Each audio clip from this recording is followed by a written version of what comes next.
கருப்பு பணத்தை மீட்பது உள்ளிட்ட பாரதிய ஜனதா அளித்த வாக்குறுதிகள் என்னவாயிற்று என்று ஹரியானாவில் பிரச்சாரம் மேற்கொண்ட காங்கிரஸ் தலைவர் சோனியா ஆவேசமாக கேள்வி எழுப்பியுள்ளார்.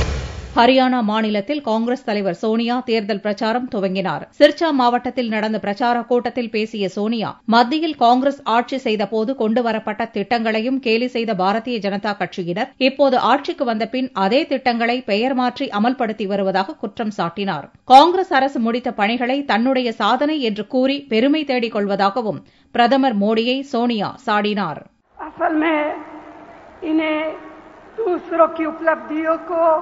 अपना बताने में ही खुशी होती है.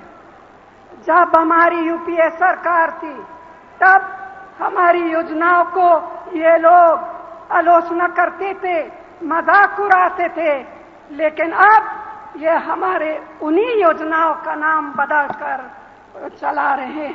लेकिन कांग्रेस उन पार्टियों में से नहीं है जो दूसरों के काम को अपना बताती है.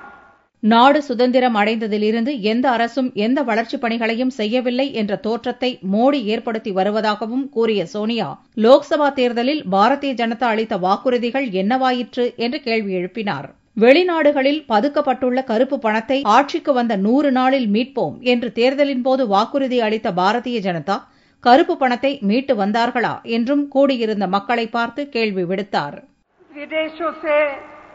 काला धन वापस लाने के इनके वादे का क्या हुआ? क्या इस दिशा में कोई कदम उठाए गए? बिल्कुल नहीं, कोई कदम नहीं उठाए.